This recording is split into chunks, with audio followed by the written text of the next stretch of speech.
Okay guys, welcome to another magazine look at. This video I've gone right back in time. I'm going to take a look at issue number 3 of the Home Computer course, which was one of these monthly magazine things which you still get even now. The idea being is you build up a comprehensive sort of guide to home computers. The reality is, if they brought it out as a book, it would have probably saved you a lot of money. But yeah, I did get this course. I thought it gave me stuff to consume, computer stuff to consume. You know, computers had just come out. I didn't even own a computer at this point when my mum and dad started buying me this magazine, and all it did is fuel the excitement for when I eventually did get one. So yeah, you can see there, you've got a snotty nosed little kid staring at the Commodore 64. Yeah, so anyway, let's dive in and see what it's like. Right, contents, let's have a wee look. Hardware, Commodore 64, we take the lid off another micro in our survey. Software, painting by numbers, the first steps into the impressive range of computer graphics. When 1 and 1 is 10, the simplest arithmetic of all. Basic programming, feedback, insights, switching on micros, fast reactors, cache on command. Anyway, let's just move in. So next week they review the versatile and inexpensive Lynx, an all British computer with a disk drive capability. We explain how word processing software turns a computer into a business aid, and they also continue their look at basic programming, programs within programs. The Lynx was a machine that I always thought was quite impressive looking. I just thought it looked really nice. Now my mate Neil has actually got one, and for the last couple of years we've been threatening to actually make a video based on the Lynx. And if you've got, there you go, if you've got enough you can get your binder.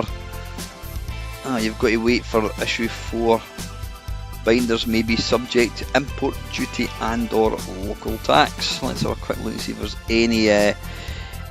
any people that we're going to be familiar with. The thing is, this is an early magazine, so chances are all the folk that we are going to know from like Zap etc, they would all be pretty young as well. So no, I don't recognise anyone. Right, there we go. Counter-revolution. Computers on the farm. You may be surprised to discover that the computer is equally at home on the farm as in the office. Right, we're not going to sit and read it all. I don't know what that is. I can't see what that is. The computer can save small businesses time and effort and so boost their profits. This is the thing in the early days of computers. They were really touted as being something A, to help with your homework, and B, to allow you to set up your own business. The fact that they could run games was just an afterthought, you know, and within probably less than 6 months computers solely became the place for games. Well, that's not entirely true. I'm sure there were people that were using them to do spreadsheets and what have you. There we go, the computer was born in military and university laboratories. The early machines were built to calculate how shells would fly when fired from a battleship in stormy sea and for forecasting the weather in mid-ocean.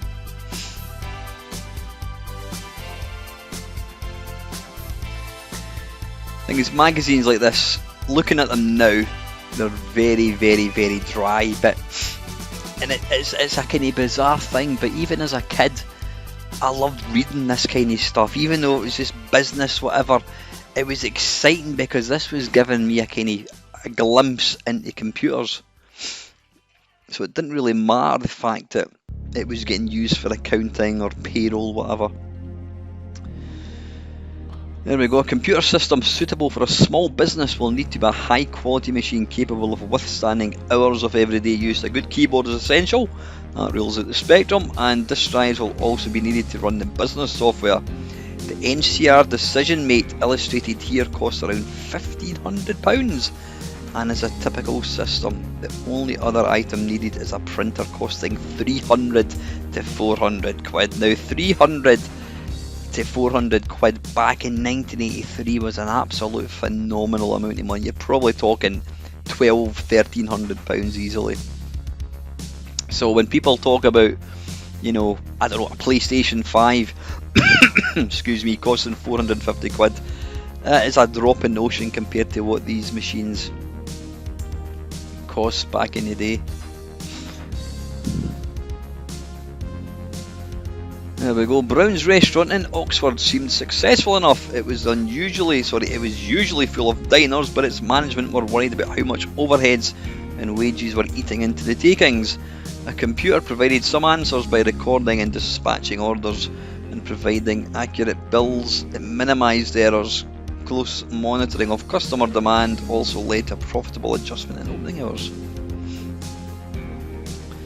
And if that's still open, that'll be a test to see how effective the computer was. Is Brown's in Oxford still open? Anyone? Mr. Racing? Mark Racing, are you watching this video?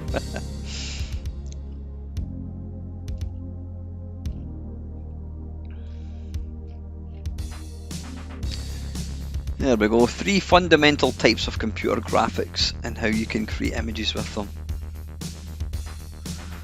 A painting is built up from thousands of brush strokes applied to a bare canvas, but how can an artist create an image using a computer?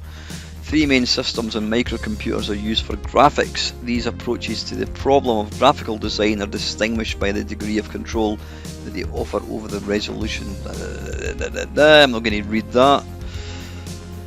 There we go. In low resolution block graphics, as little as 1K of memory may be enough to store all the details of what should appear on the screen.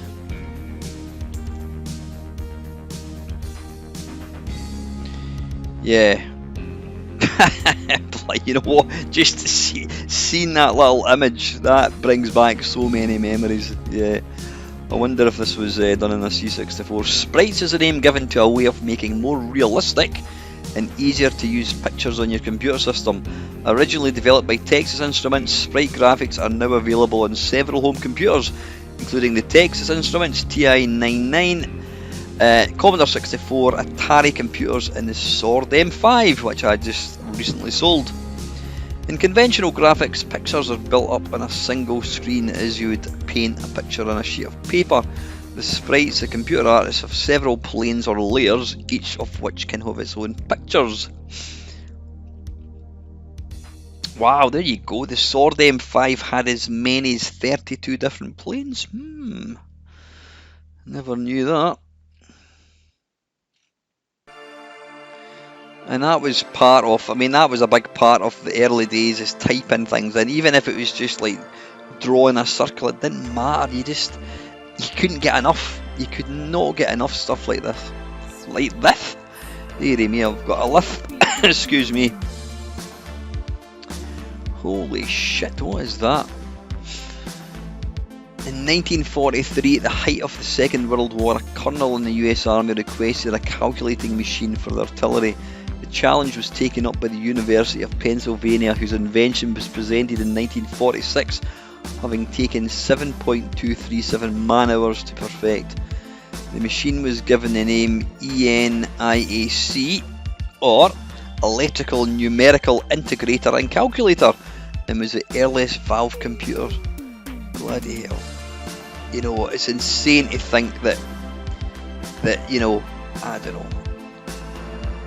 I mean, your mobile phone, I would say, is going to be infinitely more powerful than all of this. Love the comb over, fantastic. And it was all valves and that kind of stuff. I mean, I am completely a complete noob when it comes to electronics, but you know, even I know that, you know, valves and all that kind of stuff was very basic. But the fact that you could get a computer that ran, you know, made up of valves and that kind of stuff, incredible. There we go. I mean, this is what these magazines did. They delved into the real nitty gritty. I'm not going to bore the pants off you by looking at this. Let's have a look. What is this? The inventors of the transistor. the 1956 Nobel Prize was awarded to the team whose research led to the invention of the transistor in 1947. Pictured here at the Bell Telephone Laboratories, left to right, Dr. John Abardeen, Dr. William Shockley and Dr. Walter Bertain. Yep, so without these dudes, you would not be playing Call of Duty on your PlayStation 5. Right, could computers have emotions? Computers do not and could not have emotions at the moment. The really interesting question is why not? The computers of today are not intelligent, they cannot think for themselves. How long will it take to produce computers? Thinking computers is not known. It will probably be within the lifetimes of people living today. There you go. God, I remember. I remember seeing all these pictures. What is the difference between a computer and a robot? Robots are mechanical extensions of computers. The arms and eyes do what the brain of the computer tells them. Why is some software so expensive? Many games programs cost only a few pounds, but business programs often cost hundreds. And apparently that's because writing large programs, especially thoroughly tested business software, takes teams of highly paid programmers months or indeed years of work to recoup the huge financial investment and to make a profit. Can computers be used to rob a bank or start a third world war? Since computers can communicate with each other using ordinary telephone lines, it would be possible in theory to tap into a bank's central computer and issue orders to transfer funds to your account. In practice, things are not so simple. The bank uses advanced data protection methods to ensure there is no unauthorized access to confidential information. Right, here we go. Now we're getting into something a bit more interesting. The Commodore 64, Commodore's latest home computer, offers lively sprite-moving graphics and uses your TV or hi-fi speakers to generate high-quality sound. The Commodore 64 is really the first of a new generation of home computers equally suitable for playing games or assisting in the running of a small business. 64 KB of memory is standard is enough to cope with sophisticated graphic displays or business programs such as spreadsheets, word processors and databases. Some compatibility with the Commodore VIC-20 and PET business systems has increased the range of available software. I wasn't aware. Is the Commodore 64 compatible at all with VIC-20 and PET software? I wasn't aware if that's the case. There you go. Next time you're complaining about paying £100 on eBay for a C64, there you go. The 64's range of interfaces means that it will operate with most types of peripherals, including the VIC disk drive and printers. A complete system consisting of the computer, disk drive and printer can thus be purchased for around £700, which is probably about about £2,000, something like that. Two of the 64's strongest features are sprite graphics and full music synthesis. Now, bear in mind, when this magazine was out, you know, Monty in the Run and Thing in the Spring were but pipe dreams in Rob Hubbard's brain, you know. It took a few years before people actually realised just how good the SID chip was. There you go. The Commodore 64 is an excellent keyboard with sculptured keys, contoured for ease and typing. I was never a fan. I mean, the C64 keyboard is alright.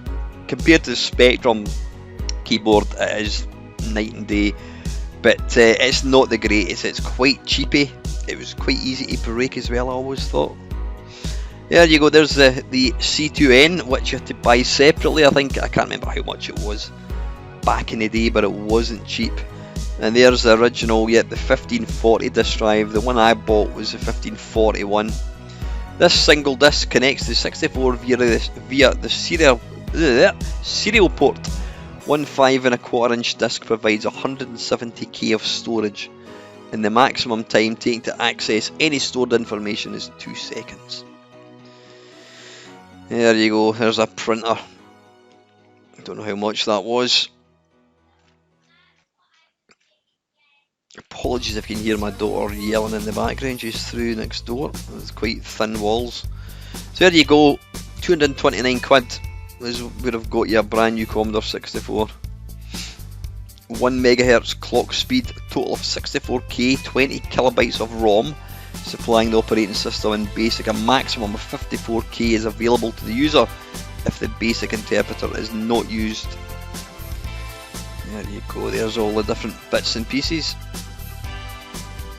Language supplied BASIC, other languages available: Forth, Comal, Pilot, Logo, UCSD, is that not some type of cage fighting? Pascal and other versions of BASIC. I have to say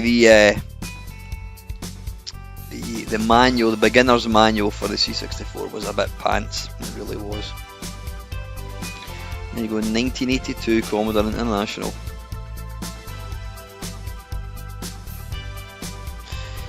Game ports. These two ports allow light pens, joysticks and paddles to be plugged into the computer. I mean, who ever used a light pen?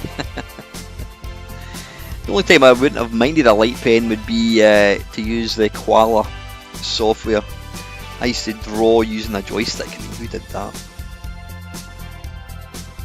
Yeah, in this magazine it would give you some basic programming. I think this was the only program that I could ever actually do where you had to pick, the computer would pick a number and you had to basically guess it. All very exciting.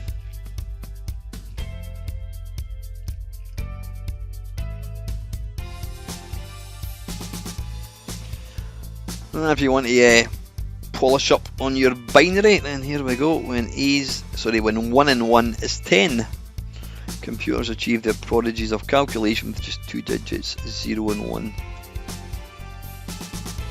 It's funny, as much as I loved computers and I got stupidly excited, I used to read I used to fawn over all this stuff. I would read it cover to cover.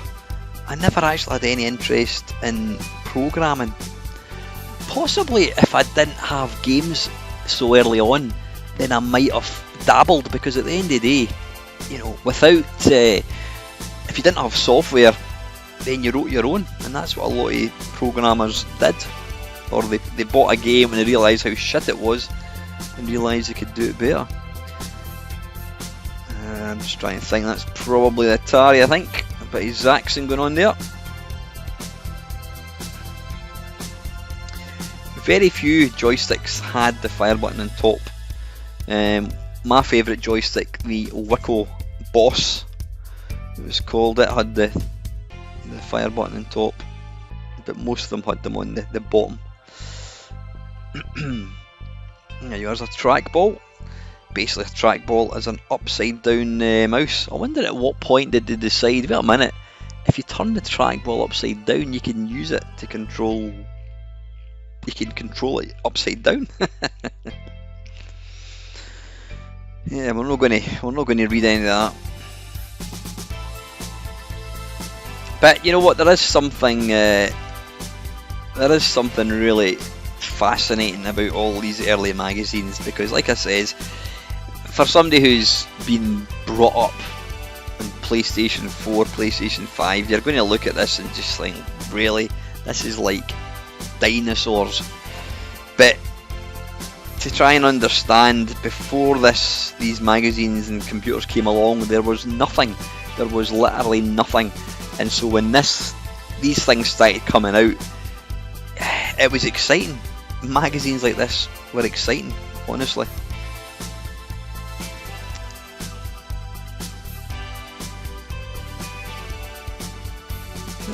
And it's part of history, isn't it? Magnetic cards can even be found on the London Underground. A few years ago, a comprehensive system was devised to allow passengers in and out of automatic gates by use of a yellow magnetic ticket.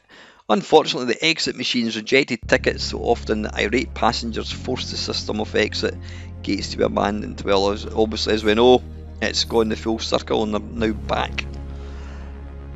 Here we go, micro update. After the great Christmas home computer bonanza, prices of micros in your high street shops continue to fall, the downward trend signalled by the specialist retailers.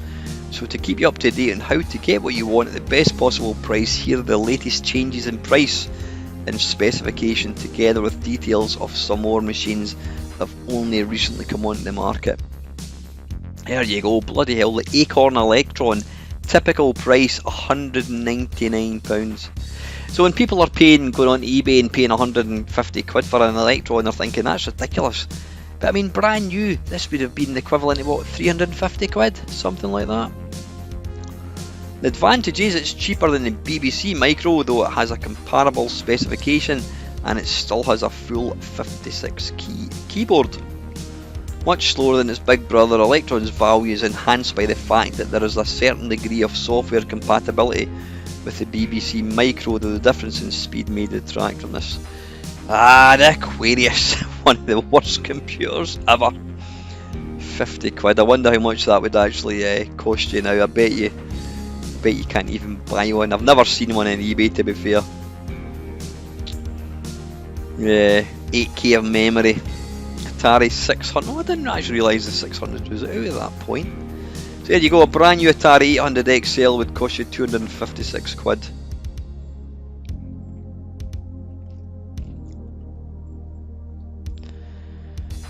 Finally, Texas Instruments have dropped the price of their TI 994A by a further £50 and it is now selling at £100. Let's have a look. Both Commodore 64, sorry, there's been a price change in the Atari 800 which has gone down by 20 quid from 300 to 280 quid. This is probably due to the arrival of a successor. Oh really? Oh bloody hell, so the original Atari, so wait a minute, so 250 quid for the XL.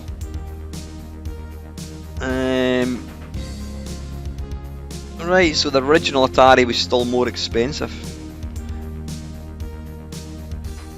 There you go. Both Commodore machines have been subject to vigorous price cutting. The Commodore 64 is down £99 to a more realistic £200, and the VIC-20 is down to just £100. Dragon, instead of cutting the cost of their machine, have introduced a 64K version which is currently selling at 225 quid. The old 32 machine is holding its price but can be found in some shops for as little as 165. There you go, one machine to disappear completely from the scene is a Jupiter Ace. This is perhaps not surprising as it uses fourth, which is of almost no interest to the beginner, instead of basic, and also because of its shoddy manufacture. Well, if you may or may not know, Jupiter Aces go for silly money. They're like hen's teeth. They're not expensive because they're good. It's because they were shit and they sold in such short supplies. The Auric have dropped the price of their 16K machine to £100, while the 48K version has fallen to £140.